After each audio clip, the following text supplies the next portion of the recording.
जो कंट्रोवर्सी हुई पूरी, ना तो सरकार ने नाम बदला, ना इसका जिक्र किया, कुछ भी कहीं से मतलब समझ लीजिए कुछ भी नहीं हुआ। सिर्फ एक जगह पर यह हुआ कि प्रधानमंत्री ऑफ भारत या फिर जो प्रेसिडेंट की तरफ से जो इनविटेशन गया था वो प्रेसिडेंट ऑफ भारत लिखा गया था, लेकिन विपक्ष पूरी तरीके से बौखला गया और उसके बाद से ही पूरी कंट्रोवर्सी हो रही है। जो इंडिया भारत ये जो कंट्रोवर्सी हुई है, इसको आप किस तरीके से देखते हैं? देखिए, ये कंट्रोवर्सी तो मैंने कहा ना, ये कंट्रोवर्सी है विदेशी गुलामी की मानसिकता वाली।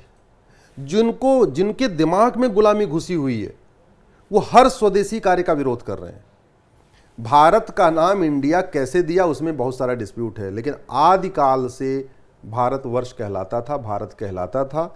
वेदों में वर्णन है, पुराणों में वर्णन है, रामायण में इसका वर्णन है। हम लोग जब पूजा पाठ करते हैं तो जम्बू द्वीपे भारतवर्ष कहते हैं, ये कहा जाता है। इसके बावजूद संविधान लिखते समय वहां इंडिया दैट इज भारत आ गया। अब इंडिया दैट इज भारत का मतलब ये थोड़ी हुआ कि इंडिया को पकड़ के ही रखना।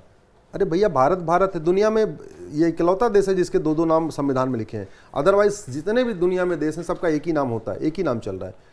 ये इंडिया अंग्रेजों ने दिया, अंग्रेज चले गए तो इंडिया खत्म। जब हम स्वतंत्र, इसलिए तो मैं कह रहा हूं ये पूरी लड़ाई स्वदेशी मानसिकता और विदेशी मानसिकता की है।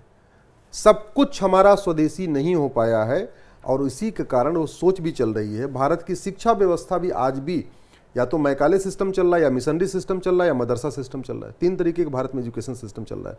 वैदिक शिक्षा व्यवस्था आई नहीं। 16 संस्कार क्या होते हैं लोगों को नहीं पता। अष्टांग योग क्या होता है लोगों को नहीं पता।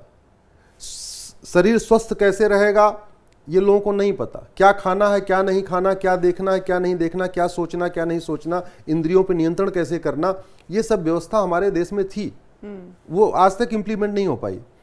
मैं आपको बताता हूं, खेत बहुत अच्छा हो, खाद भी अच्छी हो, सिंचाई की अच्छी व्यवस्था हो, जुताई गुड़ाई निराई भी अच्छी हो, सब कुछ अच्छा हो, लेकिन अगर बीज खराब होता है तो फसल अच्छी नहीं होती है। क्योंकि बबुल का अगर आप बीज बोगे उसमें आम पैदा हो ही नहीं सकता। अच्छा बीज हो, इसके लिए भारत में 16 संस्कार की व्यवस्था थी। आज तक उसको बच्चों को पढ़ाई नहीं गया। 16 संस्कार क्या होता है, गर्भाधान संस्कार क्या आता है, पुंसवन क्या होता है, तीसरे महीने में कौन सा संस्कार, चौथे महीने में कौन सा संस्कार, 9वें महीने में कौन सा संस्कार, ये व्यवस्था थी। भारत में वैदिक शिक्षा व्यवस्था में जो प्राइमरी सिस्टम था उसमें केवल और केवल बच्चे को अच्छा स्वस्थ शारीरिक और मानसिक रूप से स्वस्थ बनाने के लिए पूरी व्यवस्था थी।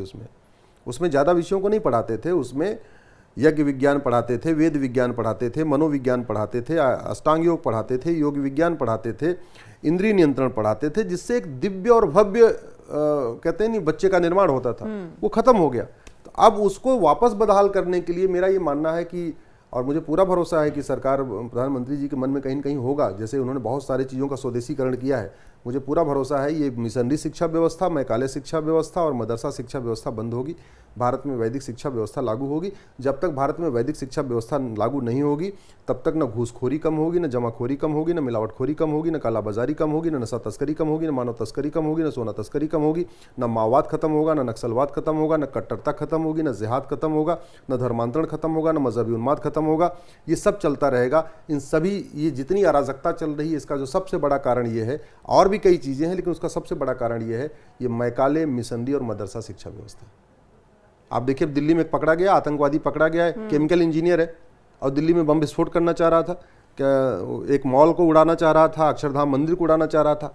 तो एक इंजीनियर इतना जिहादी क्यों बन रहा है? एक पढ़ा लिखा इंजीनियर इतना ऐसी देश को तोड़ने वाली, अपने लोगों को मारने वाली हरकतें क्यों कर रहा है?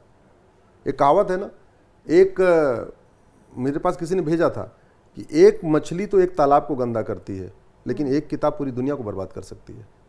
तो इसलिए भारत में वैदिक शिक्षा व्यवस्था लागू करना बहुत ज़रूरी है।